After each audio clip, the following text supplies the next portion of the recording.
Pria ini sedang melihat pembunuh yang membunuh ibunya. Menggertakkan gigi begitu keras sehingga mau patah. Karena dia memerankan kembali proses kejahatan dengan wajah bahagia di depan wartawan dan polisi.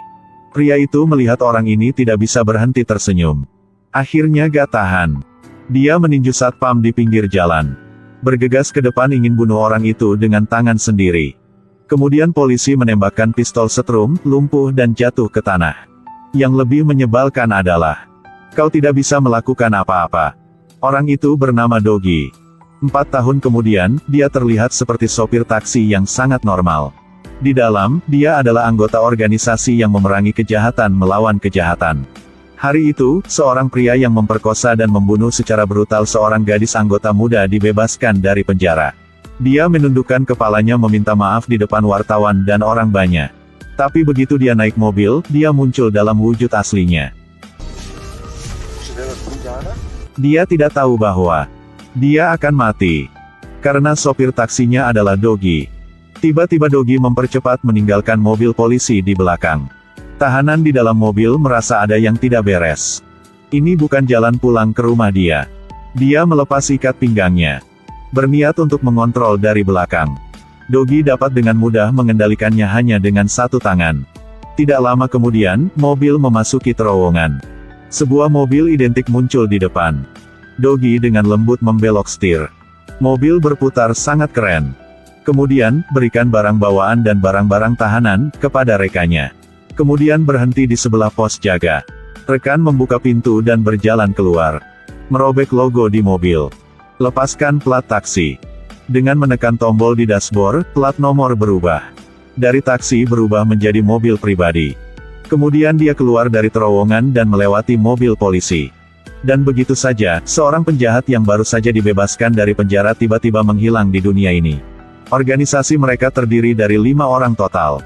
Gadis hacker Gong, tukang reparasi mobil Kyungko, Kapten Sung Chul, dan Dogi adalah orang yang melakukan semua misi. Ketika tidak ada tugas yang harus dilakukan, Dogi masih sopir taksi yang sibuk jemput penumpang seperti biasa. Hari itu, dalam perjalanan, dia melihat sebuah mobil Jepang perambahan jalur, bus sekolah. Anak-anak takut menangis. Dogi marah, membantu mobil sekolah keluar. Tapi dia sendiri dihadang oleh preman. Dogi tidak ingin cari masalah. Tapi jika ada yang berani cari masalah dengan dia siap hajar orang itu. Dogi dengan tenang keluar dari mobil. Pelanggan terlalu takut untuk memanggil polisi. Di sisi lain baru mengangkat HP. Dogi sudah mengalahkan 2 orang.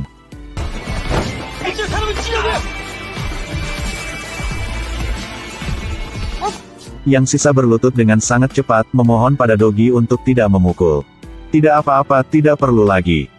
Ini benar-benar sudah mengganggunya. Setelah itu, Dogi pergi di bawah penghormatan para preman. Setelah kembali ke markas, mereka mendapat misi baru lagi. Wajah gadis ini penuh luka. Tangan diperban. Dengan putus asa memanjat pagar. Dia menangis dan berkata dia tidak ingin mati. Tapi selain bunuh diri, dia tidak punya pilihan lain. Pada saat ini, dia tiba-tiba membaca iklan kecil di jembatan. Jangan mati, kami membantumu membalas dendam. Dia menelepon nomor di iklan dan bertemu Dogi. Di dalam mobil, Dogi mendorongnya untuk gadis itu menceritakan kisahnya. Sehingga mereka dapat membantu dia untuk membalas dendamnya. Jadi gadis ini memiliki cacat intelektual. Meskipun kecerdasannya hanya seperti anak kelas 1 kelas 2. Tapi dia masih ingin bekerja dan mendapatkan uang. Untuk membeli hadiah buat anak-anak di panti asuhan. Sayangnya dia masuk ke sarang orang jahat. Mereka membawa dia ke pabrik ilegal. Dia ingin melarikan diri, tetapi dipukuli secara brutal oleh bos jahat. Akhirnya melemparkan dia ke dalam freezer. Keesokan harinya, gadis itu membeku sampai pingsan. Bos menuangkan air panas ke wajahnya. Ketika dia bangun dia hanya bisa patuh bekerja. Tapi dia tidak mau menderita. Malam itu, ketika yang lain sedang tidur, dia menyelinap melewati pagar dan melarikan diri. Terus-menerus berlari, tanpa henti. Akhirnya melihat mobil polisi. Dia berpikir bahwa diselamatkan. Siapa yang mengira bahwa polisi akan membawa dia kembali ke pabrik? Ternyata polisi berkolusi dengan mereka. Musim yang sangat dingin. Gadis itu direndam dalam ember penuh es lagi. Dia menangis putus asa. Tapi tidak ada yang bisa bersimpati padanya. Sebaliknya, itu membuat mereka lebih menarik. Gadis itu harus bertahan untuk bekerja. Sampai hari itu, dia tidak tahan lagi. Dan memilih kematian. Orang-orang di pabrik mengetahuinya dan segera membawanya ke rumah sakit. Gadis itu terbangun di kamar rumah sakit. Saat penjaga keamanan sedang tidur, dia melarikan diri dari rumah sakit.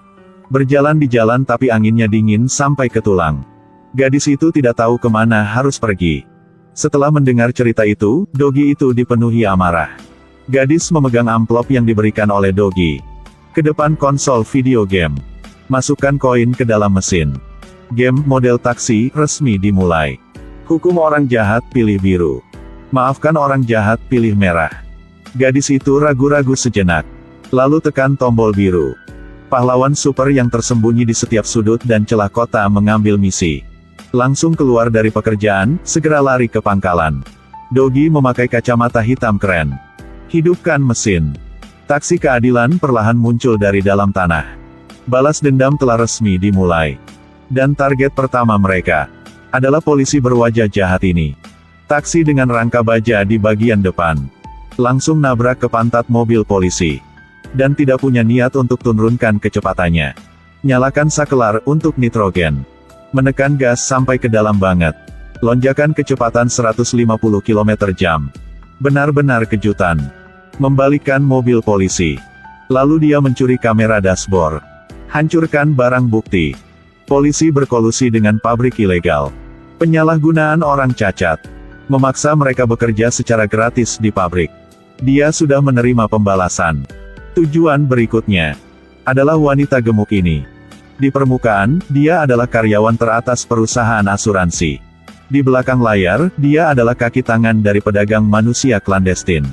Dia memperkenalkan orang-orang dengan disabilitas intelektual ke pabrik. Untuk mendapatkan keuntungan. Kemudian, temukan cara untuk makan lebih sedikit dari gaji mereka. Hanya untuk meningkatkan prestasi diri sendiri. Hari itu, Sung Chul sengaja mengendarai mobil memercikkan air hujan kotor padanya. Kemudian turun dari mobil dan dengan sopan meminta maaf. Dan berkata dia ingin membeli asuransi sebagai gantinya. Ketika dia mendengar ini, dia tersenyum bahagia seperti panen yang baik. Dan begitu saja, dia ditipu untuk masuk ke dalam mobil. Kyung Ko sudah lama menunggu di kursi belakang. Tersengat listrik membuat wanita itu pingsan. Kemudian masukkan dia ke dalam kotak untuk disimpan di ruangan freezer. Dibeku sampai mati. Yang terakhir adalah pemilik pabrik. Dogi datang ke pabrik untuk menyelidiki. Sayangnya ditemukan oleh bos. Suasananya sangat tegang sekarang. Dogi membuka koper di tangan.